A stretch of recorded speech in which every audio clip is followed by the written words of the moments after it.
em nome da Brem. Estamos aqui com o Fernando, do Instituto Totem, que vai apresentar sobre vocês sobre o REC Brasil.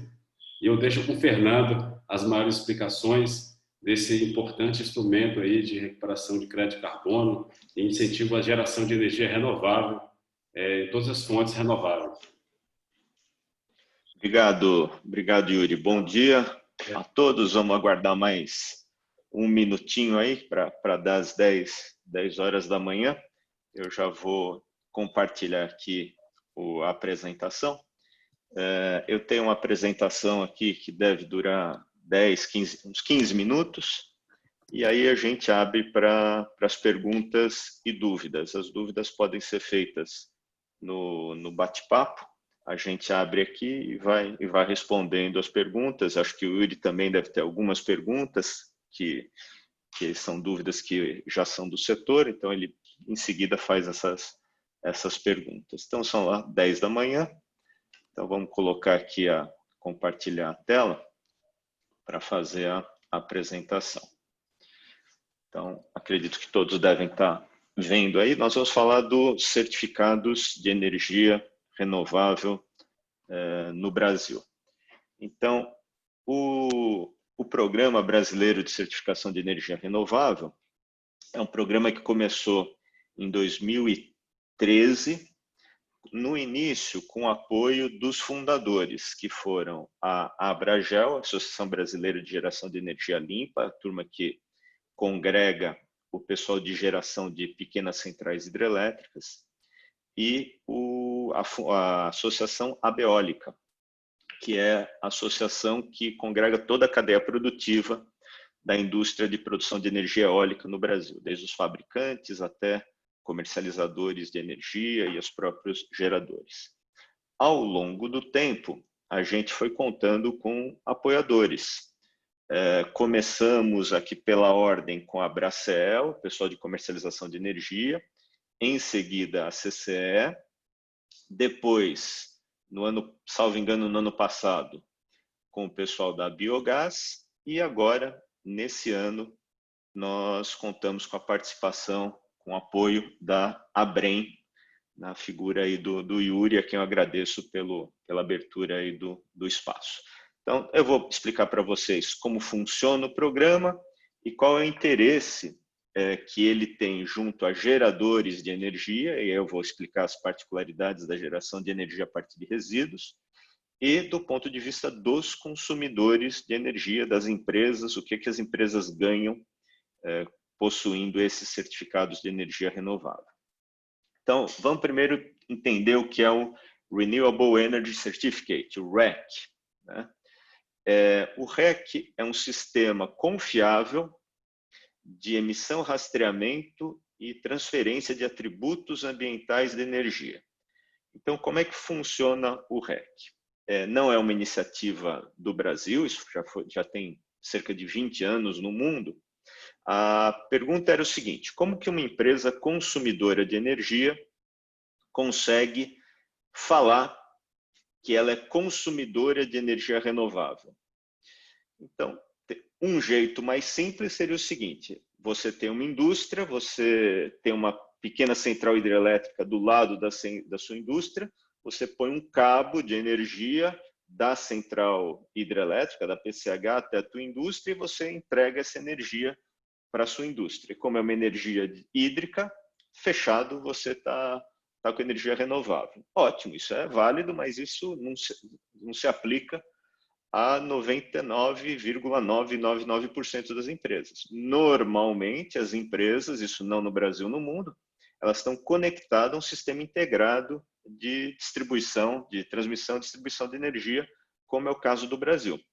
Então, cada um que está assistindo o seminário agora tem um computador que está sendo abastecido com energia. Que energia que está entrando no fio do computador?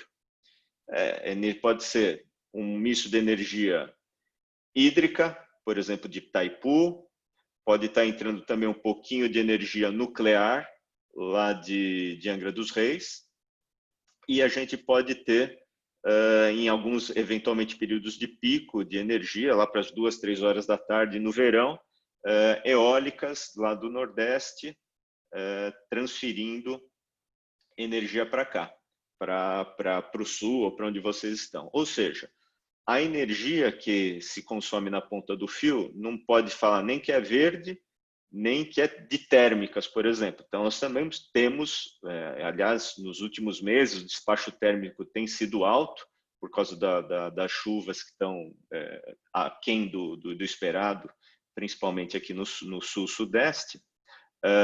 Nós estamos recebendo também energia de queima de gás e queima de óleo. Então, como é possível a gente fazer a rastreabilidade dessa energia? Tá? Fisicamente é impossível. Então, como que isso foi resolvido no mundo?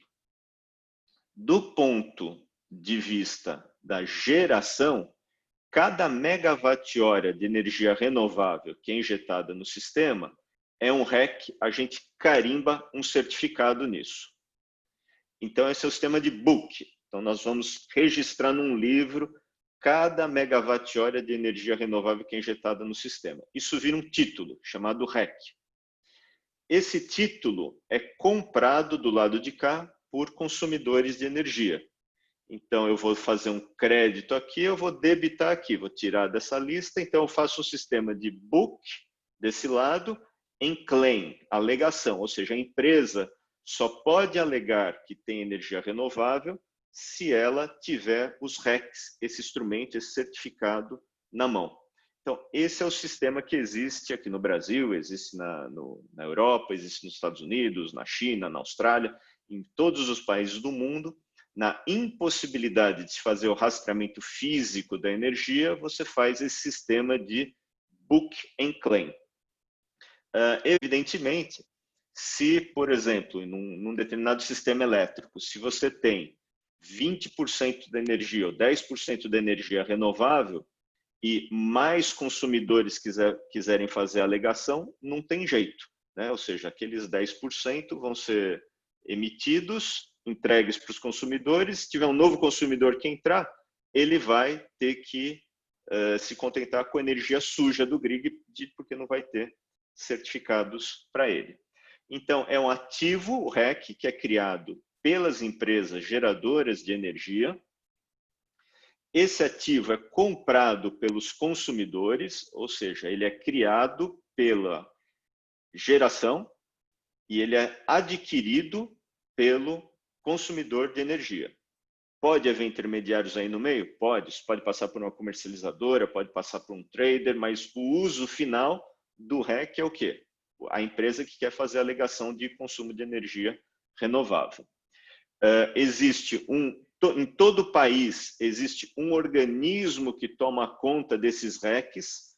Por quê? Porque a preocupação que existe é como que é possível fazer, seria possível vender o mesmo REC para duas empresas diferentes? Ou então, eu fazer RECs de uma geração que não pode ter REC, por exemplo, o REC de uma térmica a gás. Então, existe sempre um órgão central que faz esse controle, para evitar falsa geração, dupla contabilização, ou que o mesmo REC vá para duas empresas diferentes, duplo beneficiário. Esse é o papel que o Instituto Totum faz aqui no Brasil, e a gente tem organizações similares no mundo inteiro. Ou seja, nós somos como se fosse o cartório que garante a unicidade daquele REC e que não há dupla contabilização ou duplo beneficiário. Nesse papel, nós não comercializamos REC. O Instituto Totum não faz comércio de RECs, não pode transacionar RECs. O REC é transacionado direto entre os donos do ativo, que são as geradoras, e os consumidores de energia. Para vocês terem uma ideia de mercados internacionais, na Europa existe um mercado de RECs, lá é chamado de Mercado de Garantias de Origem, GOs. Esse mercado movimenta algo da ordem de 600 milhões de RECs por ano. Esse mercado, eu consultei dados do ano passado, somente 5% da energia renovável da Europa não foi alegada por ninguém. ou seja, eles fizeram um booking de 100% da energia renovável, 95% dessa energia foi destinada a países, a empresas, foram alegadas por consumidores. Só 5% que ninguém se interessou. Diferente daqui do Brasil. Daqui a pouco eu vou dar os números aqui do Brasil. Na América do Norte, nos Estados Unidos, existe um sistema de REC, lá o nome é REC, na garantia de origem, lá chama REC também, e lá movimenta algo como 500, 600 milhões de RECs por ano também. E no resto do mundo, que é o que está aí em azulzinho, meio cinza, é o sistema I-REC. Aqui no Brasil, nós tínhamos um sistema próprio de emissão de RECs, até 2016. Em 2016, nós fomos procurados por essa organização, uma organização europeia, que define padrões de emissão de REC no mundo inteiro. Então, para o nosso REC ser reconhecido por empresas estrangeiras, nós tínhamos que fazer uma adequação aos padrões I-REC. Nós fizemos essa adequação em menos de um mês, porque nosso programa já tinha nascido em compliance com os mercados europeus, com os mercados norte-americanos, que são similares. Então, nós temos, a partir de 2016, aqui no Brasil, o compliance com o I-REC Standard, que é o padrão de emissão de RECs mundial. Então, nós temos aí Índia, China, Rússia, toda a península da Arábia, na América Latina também, nós temos alguns países aqui, o Chile, o Peru, Colômbia, México, são países que adotam a mesma prática. Então, em cada um desses países existe um emissor local. Acho que eu tenho um slide aqui mais para frente que explica sobre isso. Vamos falar de volumes aqui do Brasil. Então, nós iniciamos o programa em 2013, com apoio, além das associações fundadoras também, tivemos o apoio do Ministério do Meio Ambiente, do Ministério de Minas e Energia, e o programa foi lançado em 13. Em 14, somente 244 megawatt-horas foram alegados por empresas, ou seja, houve uma transação total de 244 RECs. 244 RECs seria algo como a energia aí de talvez 10, 20 residências ao longo do ano. Então, um volume bem pequeno, que foi a partida do programa, e lá no início nós tínhamos uma usina eólica apta a emitir RECs, 3 hidrelétricas, nenhuma térmica e nenhuma solar. Ao longo do tempo, em 2016, nós obtivemos o apoio da CCE, a compliance com a REC Standard, e no ano seguinte a Bracel. Então, nós crescemos de 244 RECs para 13 mil RECs, sem aumentar muito a base de usinas aptas a emitir RECs. Depois foi para 100 mil, ou seja, aumentou 10 vezes de um ano para o outro. E aí nós conseguimos a nossa primeira planta solar e 4 eólicas. Em 2017, nós demos um salto bastante grande no número de dispositivos registrados, apesar de nós termos praticamente dobrado o número de RECs, nós triplicamos, quadruplicamos o número de dispositivos. Em 2018, foram transacionados no Brasil cerca de 300 mil RECs, e no ano passado nós pulamos para 2,5 milhões, e nesse ano nós devemos fechar na ordem de 5 milhões de RECs, e temos algo como 140 usinas aptas a gerar certificados. Então, o programa vem crescendo bastante ao longo do tempo, mas 5 milhões de megawatt-hora é uma parcela ínfima da geração brasileira de energia renovável. Estamos falando aí de algo como, para um consumo grosseiro da ordem de 500 milhões, então nós estamos aí, vamos fechar esse ano com algo como 1% da energia total alegada sendo rastreada para os consumidores. Quem está mexendo nesse mercado hoje? Então, aqui é um slide, esse slide é de um mês atrás, então provavelmente as empresas que entraram no último mês não estão aqui nesse painel, nesse slide. Então, a gente tem aí empresas bastante conhecidas como EDP, CPFL, Voltalia, o Grupo AES, o Grupo CGN, Atlantic, nós temos Votorantim Energia e temos também algumas comercializadoras de energia, por exemplo, a Mérito, Numerco, a Matrix Energia, e temos também algumas estatais brasileiras que aderiram recentemente ao programa, como Furnas e Chesf. Então, essas empresas são as empresas que geram os RECs e comercializam os certificados de energia renovável. Como é que é feita uma transação de RECs, né? Então, primeiro é bom saber, o consumidor ele não precisa se importar com o sistema, ele não mexe em nada no sistema. Por exemplo, uma empresa liga para a gente e fala, uma empresa como uma grande montadora, isso é um caso real. Olha, eu tenho um consumo aqui de 100 mil megawatt-hora de energia no ano, eu tenho uma diretriz corporativa de uso de 100% de energia renovável. Totum, eu quero comprar 100 mil RECs, você me vende? Isso, praticamente toda semana tem uma ligação desse tipo aqui. Aí a gente explica e fala, olha, infelizmente, nós não fazemos a comercialização de RECs. Você tem que procurar qualquer uma dessas empresas aqui. Então, a gente passa o nome de todas as empresas.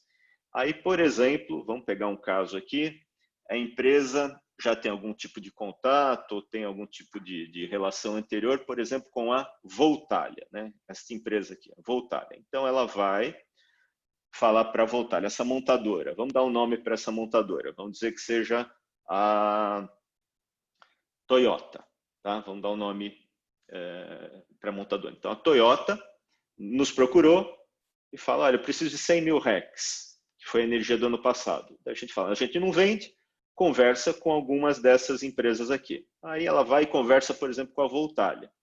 Aí a Voltalia é chamado participante, a empresa que faz a comercialização.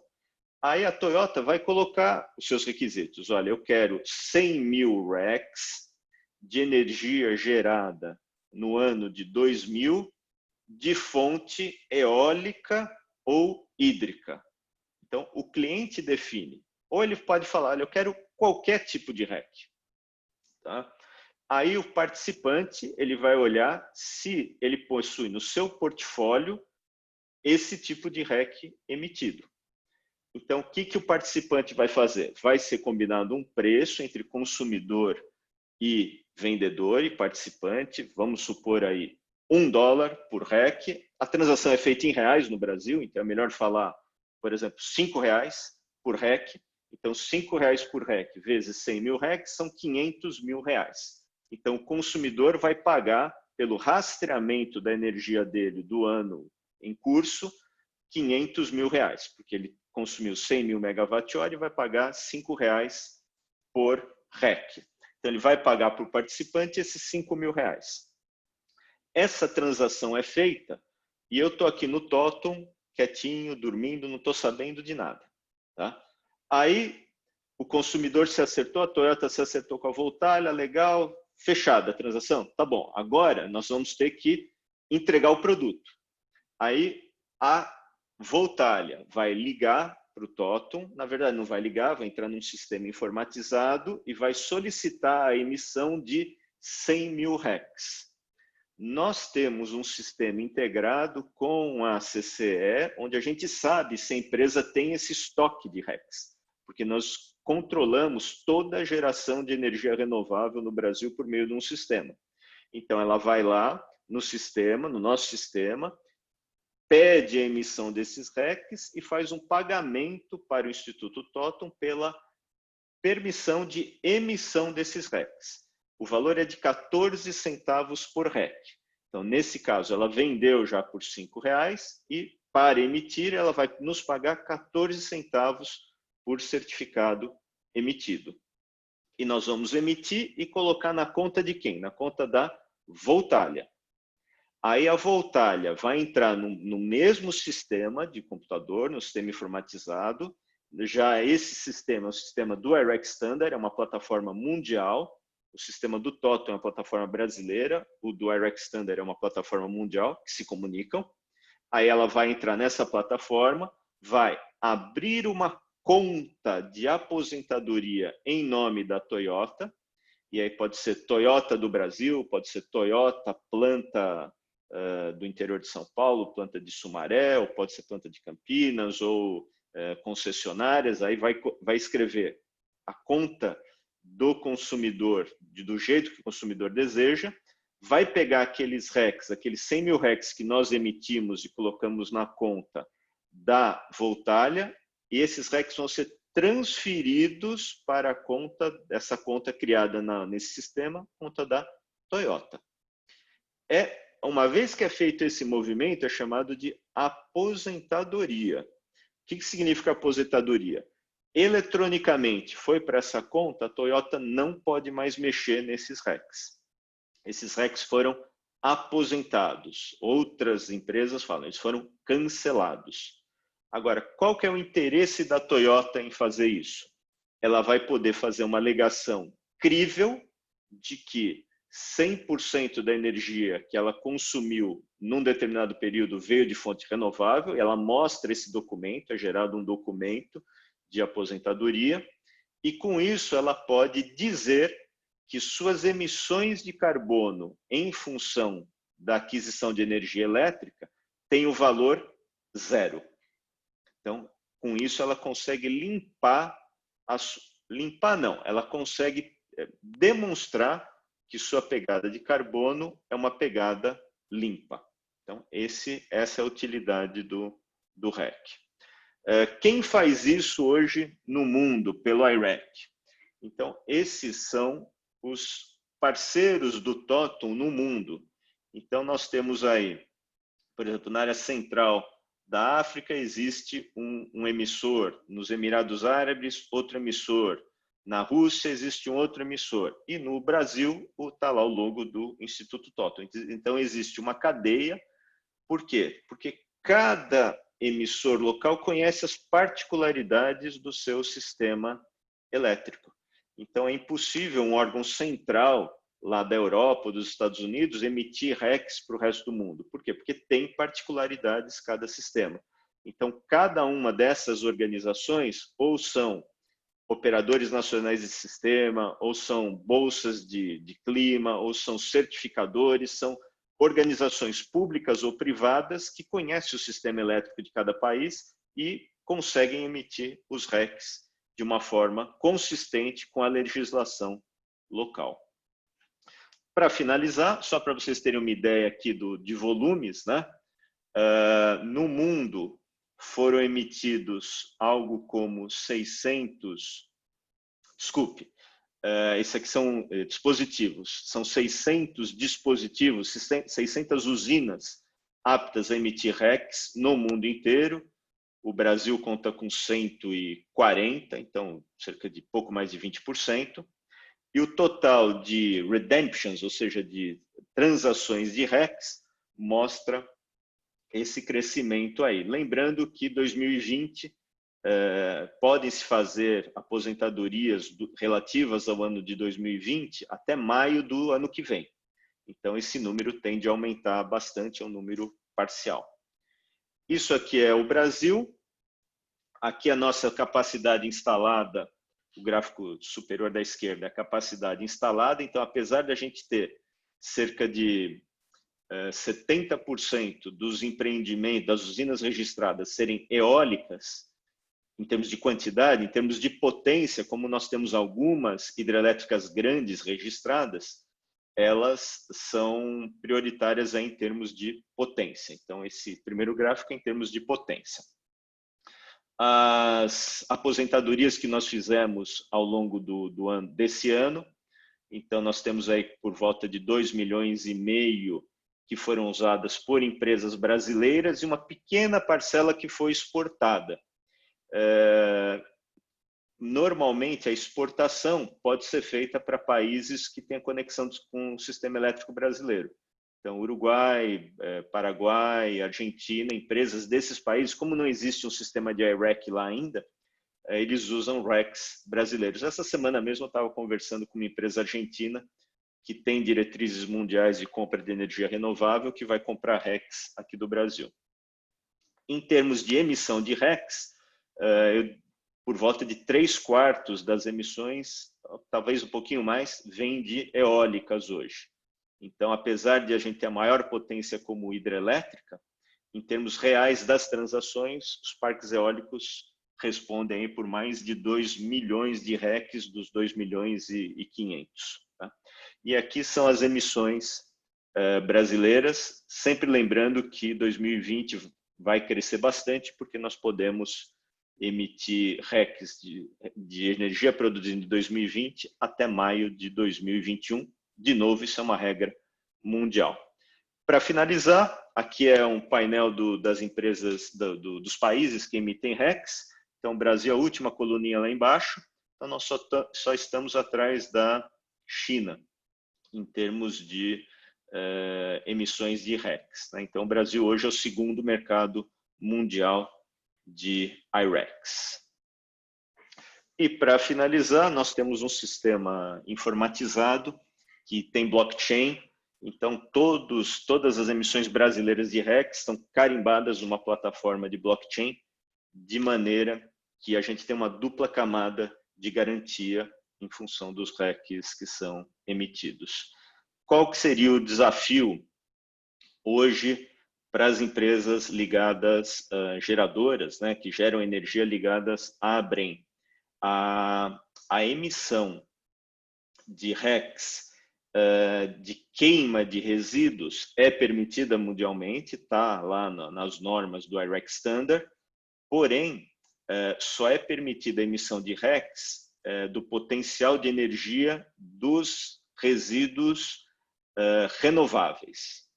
Então, se forem queimados resíduos não renováveis e resíduos renováveis, nós temos que fazer uma auditoria na planta, checar alguns dados para ver o percentual de renováveis e só são emitidos RECs para os megawatt-hora proporcionais ao tanto de energia, de conteúdo de calor, no caso das térmicas, né? Do conteúdo de calor devido às renováveis. Então, é possível, é tranquilo. Outra coisa que também é possível é a certificação, né? São empreendimentos de microgeração distribuída. Nós temos alguns casos, alguns telhados que geram RECs. O que precisa tomar cuidado é que gerações muito pequenas, os custos administrativos não pagam o volume. Por isso que a gente pode agrupar alguns empreendimentos de geração distribuída. Então, basicamente, essa é a visão aí dos RECs. Eu peço desculpas, me excedi mais 2 ou 3 minutos aí ao que a gente tinha falado do tempo. E aí eu estou aberto para perguntas, dúvidas, primeiro do Yuri e em seguida da audiência. Obrigado, Yuri. Obrigado, Fernando, pela excelente apresentação. Eu tenho aqui 3 perguntas e depois passo aí para todos que estão participando. Você que está com a gente aí, quiser ligar a sua câmera aí, fique à vontade, tá, pessoal? Primeira pergunta, que o I-REC Brasil, ele atende aos critérios da UNFCCC, da ONU, de crédito de carbono? Qual seria a diferença? Vamos lá. Existe uma diferença entre o certificado de energia renovável e o crédito de carbono. O que é o certificado de energia renovável? É como se fosse uma nota fiscal, um comprovante, um recibo que você coloca junto da sua conta de energia, que você pode provar, você fala para todo mundo que a energia que eu estou consumindo é renovável. Não tem nenhuma implicação de redução de carbono aí. Quando a empresa recebe a conta de energia, não tem a rastreabilidade de onde veio. Então, ela tem que, se ela quiser fazer alguma declaração de carbono, ela tem que fazer pela média do Brasil. Esse é um número calculado pelo Ministério de Ciência e Tecnologia.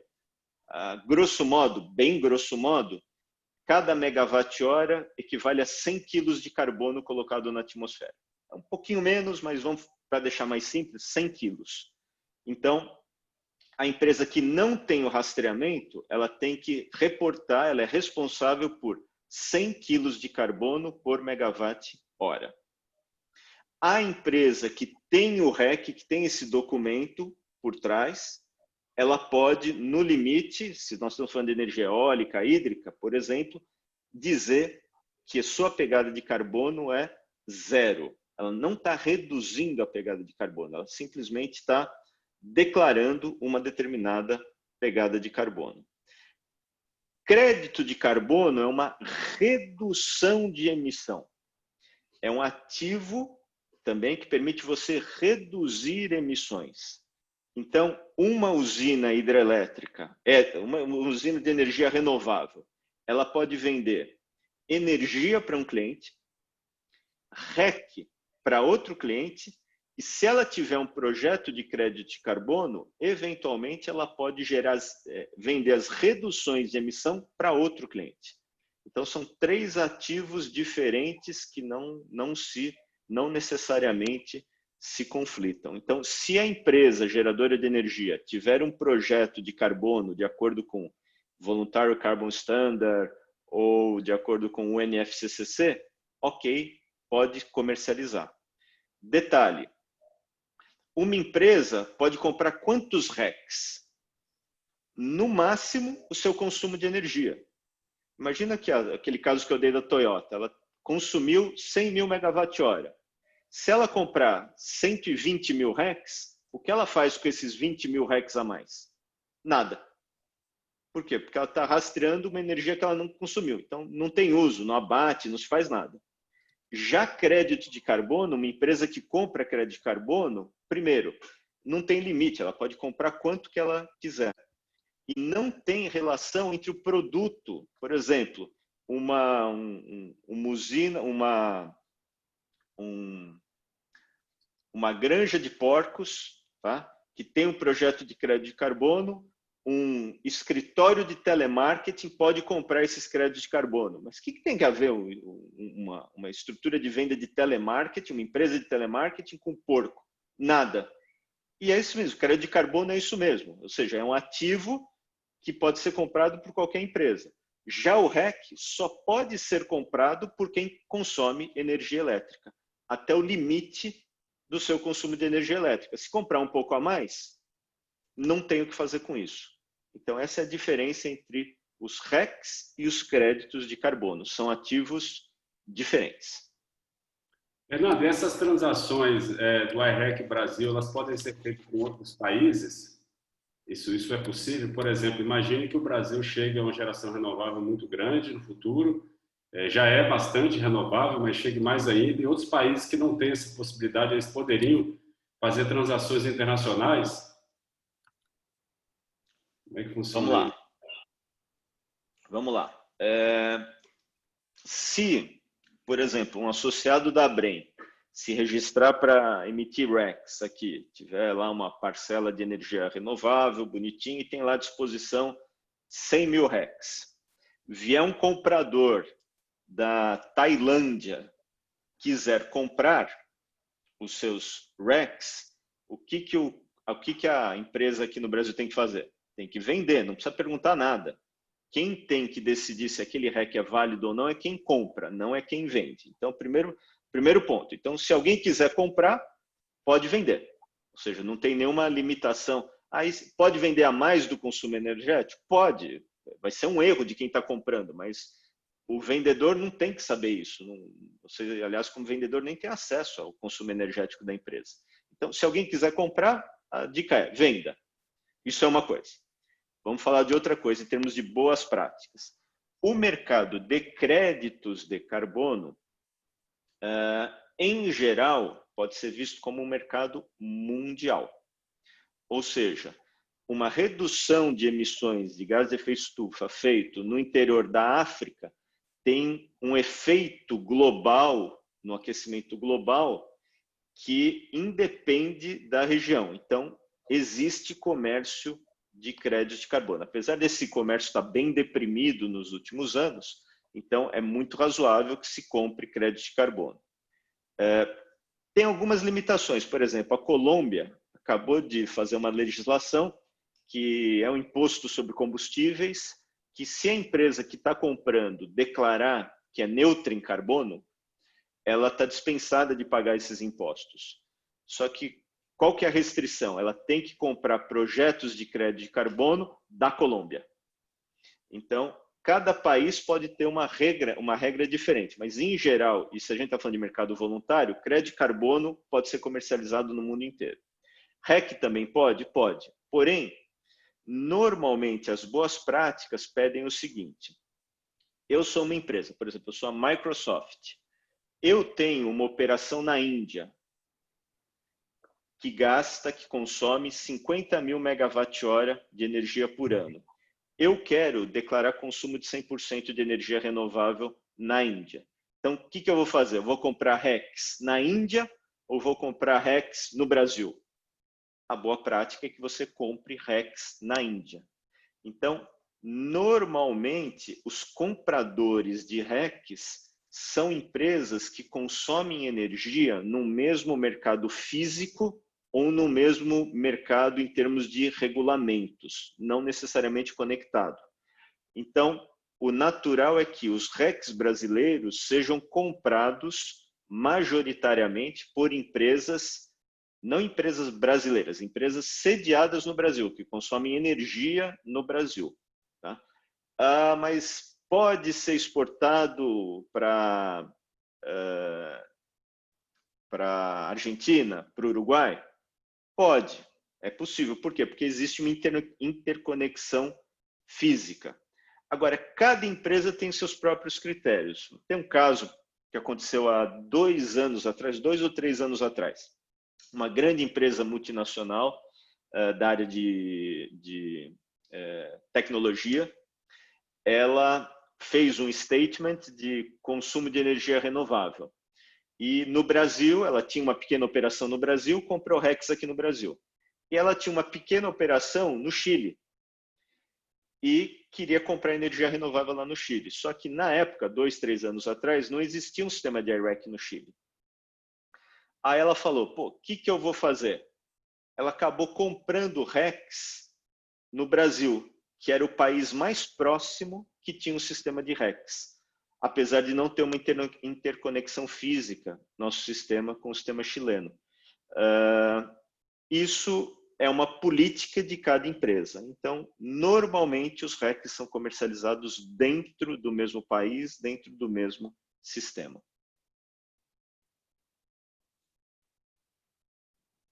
Seu microfone? Como é que Estados Unidos, Canadá, Europa e Austrália operam com os RECs de energia renovável, né? Porque eu vi que no seu mapa ali o I-REC não atua nesses países. Qual é a diferença entre o Brasil e o sistema deles? Legal. Lá eles têm um sistema próprio. O sistema de garantias de origem, ele tem algo como 15 anos na Europa. Lá o REC chama GO, Garantias de Origem. E lá esse sistema está ligado a exigências de geração, exigências compulsórias de exigências regulamentares de consumo, de geração e consumo de energia renovável. Então lá o movimento é muito grande porque existe um mercado regulado também bastante relevante lá.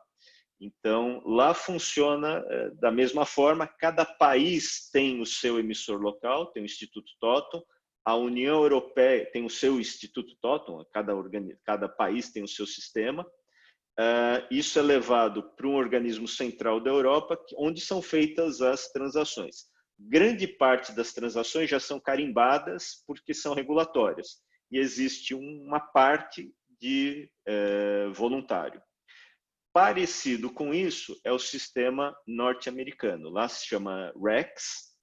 Lá existem legislações, salvo o melhor juízo, nos Estados Unidos, o sistema não é totalmente interligado. Tem 5 ou 6 regiões.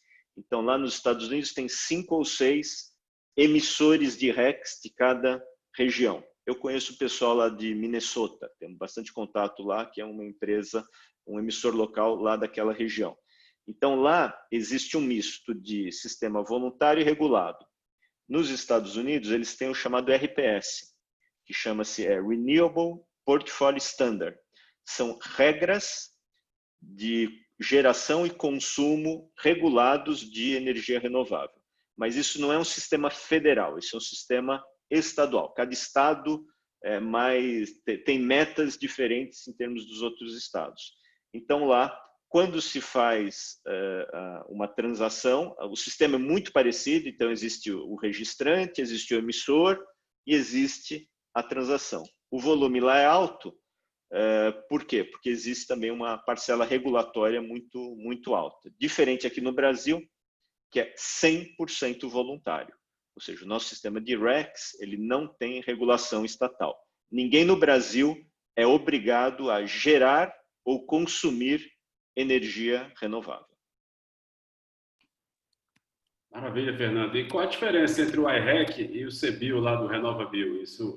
Existe alguma complementariedade? Às vezes as pessoas perguntam aí. Tá bom. Aliás, a gente tem um vídeo, videozinho que mostra bonitinho as diferenças entre REC, CBio e créditos de carbono. É só entrar no nosso site, procurar lá, tem esse vídeo que mostra exatamente quais são essas diferenças. O que é o CBio? O CBio é um tipo de crédito de carbono, tá? Decorrente do deslocamento de combustíveis fósseis, ou seja, eu estou tirando o combustível fóssil e trocando por um combustível, um biocombustível. Tá? Basicamente, essa é a lógica. Aqui no Brasil, foi a primeira iniciativa de mercado regulado de carbono. Por quê? Porque as distribuidoras de combustíveis, por lei, precisam ter um mix, tem que ter uma pegada de carbono. Então, uma distribuidora que não comercializa etanol e não comercializa, por exemplo, biodiesel, ela tem uma pegada de carbono fóssil muito forte. Então, ela vai ter que comprar muitos CBIOs. E isso está na meta do governo. CBIO é o quê? É 1 tonelada de redução de emissão decorrente do deslocamento de combustível fóssil em termos de biocombustível. Então, ele é um instrumento de redução de emissão doméstico, um instrumento brasileiro de redução de emissão. Para isso, é necessário calcular qual que é a pegada. Cada combustível, ele não é neutro, ele não emite zero. Por quê? Para você fabricar etanol, existe uma pegada de carbono. Então, cada usina que fabrica etanol tem que se certificar para ter uma determinada pegada de carbono e aí ela coloca esses títulos no mercado. Então, é um instrumento totalmente separado do REC. Ele serve, parecido com o crédito de carbono, para abater emissões. Então, você tem um negócio, qualquer que seja, tá? Você quer abater emissões, você tem uma pegada e quer limpar essa pegada. Você pode usar o CBIO como um instrumento. O Instituto Totom, ele é um organismo verificador, uma firma inspetora de CBIOs. Então, a gente tem o poder de conceder o direito de produtores de biocombustível de emitir esses certificados de redução de emissão. Maravilha, Fernando. Para concluir aqui, qual é a sua perspectiva para o ingresso do iREC na BDCE e essas transações sendo regulamentadas aí pela B3? Legal. Hoje, os negócios são feitos, como eu expliquei para vocês, entre empresas. A gente dá a lista, faz o telefone, manda um e-mail e se faz o negócio. Nós estamos trabalhando com a BDCE desde o começo do ano para que ela possa ofertar esse produto lá. Na verdade, ela não vai ofertar. Na verdade, são 3 produtos diferentes. Você pode ofertar só energia, você pode ofertar a energia com garantia de origem, ou só comercializar o REC. Por exemplo, a Vivo, aqui no Brasil, ela é uma grande compradora de REC, o Grupo Telefônica. A empresa compra algo como 800 mil, quase 1 milhão de RECs por ano aqui no Brasil. Agora, a Telefônica, ela tem PPAs, tem contratos de compra de energia no Mercado Livre, ela tem algumas das suas instalações estão no mercado cativo, ela tem alguma parte de autogeração com painéis solares, etc. Só que ela decidiu comprar RECs desvinculados dos contratos de energia. Isso é possível, isso é uma prática mundial. Então, na BBCE vai ser ofertado a energia sozinho, como já existe, a energia com REC e o REC desvinculado. Então, vai ser uma primeira abordagem que nós vamos ter para trabalhar isso dentro da BBCE. Já para comercializar isso em bolsa, nós temos que ter um trabalho todo jurídico, aí talvez demore um pouquinho, que a gente tem que caracterizar o REC como um ativo mobiliário. E aí existe todo um trabalho jurídico, então isso não está na perspectiva do curto prazo de que isso seja feito. Tá? Então, provavelmente, nós teremos, comecinho do ano que vem, os RECs sendo comercializados na BBCE. Só para finalizar, um ponto relevante aqui é quem compra esses RECs, né? Então, hoje, tem basicamente três segmentos de empresas que compram RECs. Um segmento é um grupo de empresas ligadas a uma iniciativa chamada RE100, Renewables 100%. São grandes empresas mundiais, aí estou falando de Google, Facebook, Apple, General Motors, Procter & Gamble, JCDecaux, ou seja, empresas grandes que têm atuação mundial, elas se comprometeram em consumir 100% de energia renovável. Então, essas empresas, hoje é um grupo que são mais ou menos 200 empresas que corresponde a um consumo de energia um pouco maior que a África do Sul, o que essas empresas consomem de energia. E elas buscam no mundo, suas instalações na Europa compram garantias de origem, nos Estados Unidos compram RECs e no resto do mundo compram I-RECs para demonstrar o consumo de energia. Então, dessas 200 empresas mundiais, estão no Brasil mais ou menos 80, 90 empresas. Então, essas são grandes compradoras. Outros compradores são empresas brasileiras que assinam o protocolo GHG, que é o Greenhouse Gas. Então, essas empresas são organizações que voluntariamente reportam as suas emissões, suas pegadas de carbono. E várias dessas empresas, vou dar um exemplo que é público, saiu na imprensa, por exemplo, o Banco Itaú, ela adquiriu RECs para que seu escopo 2 de emissões, ou seja, suas emissões em função do consumo de energia, fossem zeradas. Então, esse é um outro grupo de empresas. Então, tem as empresas do RE100, as empresas signatárias do protocolo GHG Brasil, isso deve ser umas 160, 170 empresas, e tem os prédios verdes, aqueles prédios certificados no Green Building. Eles, para ter o Green Building, tem que atender uma lista de requisitos. Um deles é gerar ou consumir energia renovável. Como gerar energia renovável num prédio 100% é praticamente impossível, você pode ter uma geração local por painel solar, mas 100% é impossível. Normalmente, esses prédios também compram os certificados de energia renovável.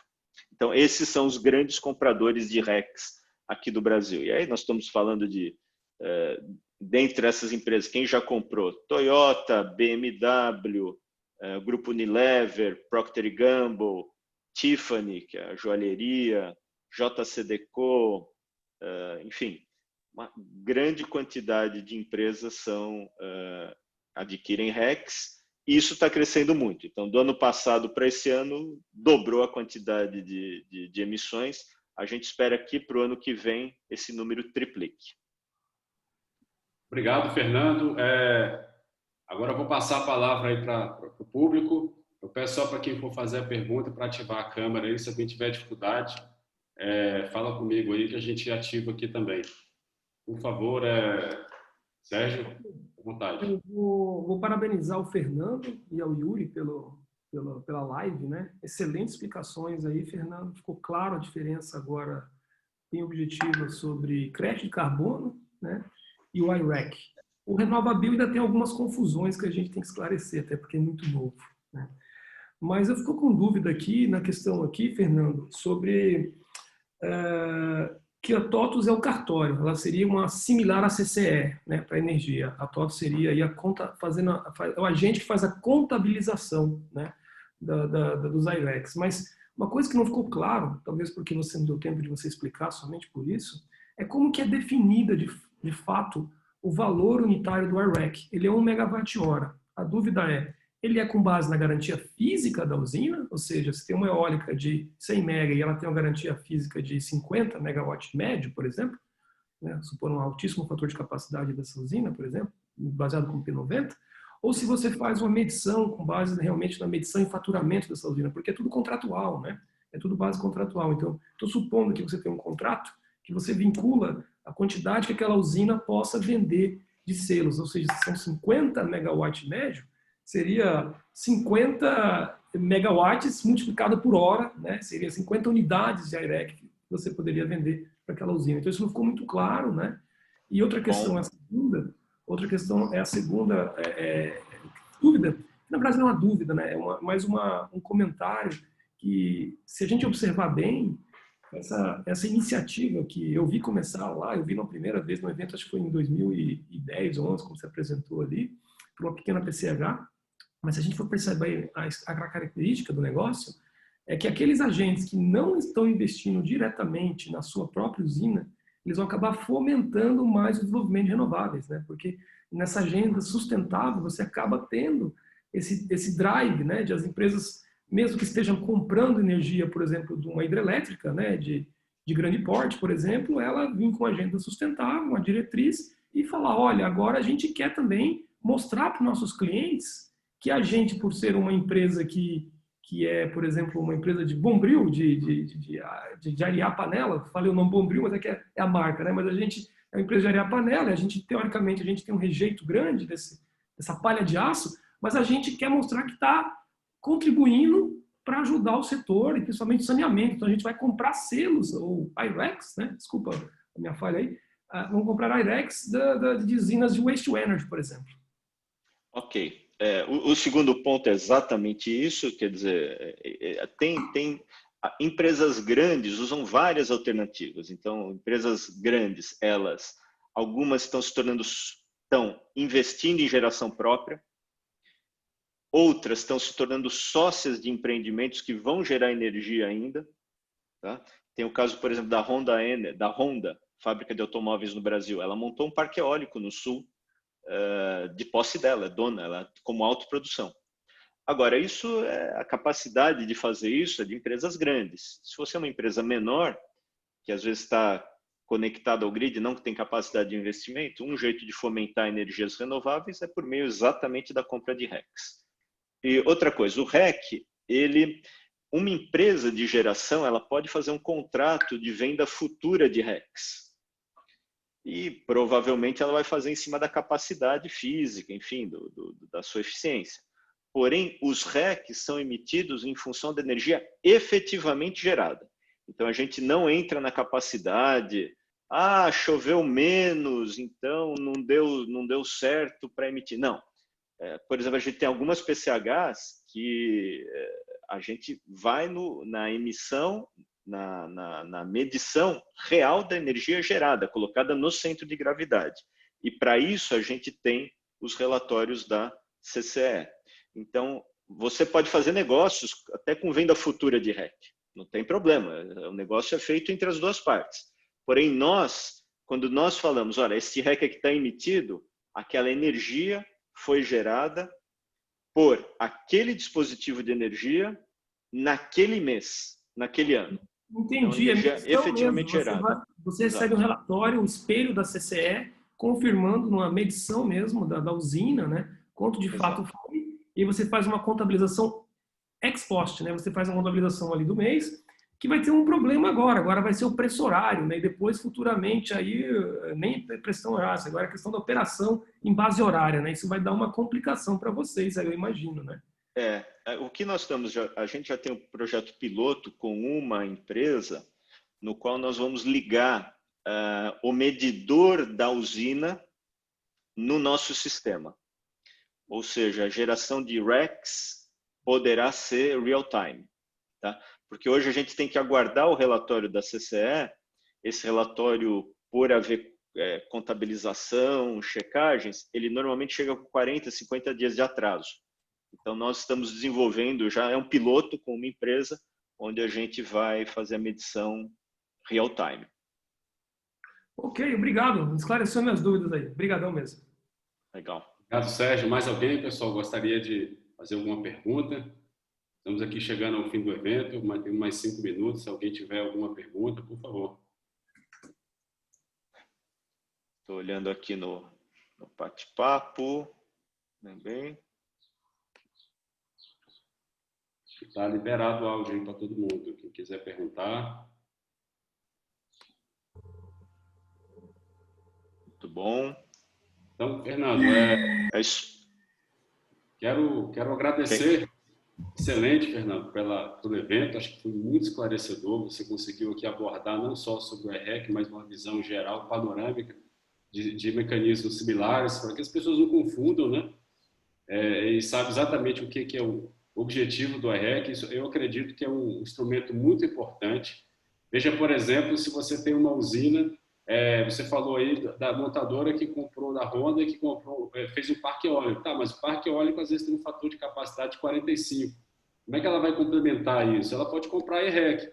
Ela pode dizer que ela é 100% renovável, né? O ERREC ele vem para trazer um certificado, né, de origem e destinação da energia de forma comercial, não física, mas muito importante. Isso incentiva que essas empresas, que os geradores construam mais geração renovável, incentive esse mercado. E eu queria fazer um último questionamento em questão de baterias. Como é que vocês imaginam isso? Porque as baterias com as renováveis vão fazer que as renováveis sejam mais renováveis. E tem alguma perspectiva de precificação desse serviço ancilar de baterias ou até por meio de hidrogênio, que está sendo discutido recentemente, com parques eólicos, solares com hidrogênio? Sim, a gente tem estudado isso. Existe algo que nós estamos trabalhando, que é o chamado REC 2.0. O que é o REC 2.0? O REC normal é esse que eu expliquei para vocês. Então, vamos pegar o caso, por exemplo, de uma empresa, esse que você falou. Você tem um parque eólico e uma empresa que está consumindo energia e aquela potência é suficiente para a potência da indústria, ou seja, está calibrado mais ou menos. Nunca falta energia, eventualmente às vezes sobra. Maravilha. Só que acontece o seguinte, esse parque eólico, por exemplo, se ele está no Nordeste, durante o dia ele vai gerar menos energia, às vezes pode até parar, e durante a noite vai gerar muita energia. Vamos imaginar que essa empresa ela trabalha só em 2 turnos, ou seja, não trabalha à noite.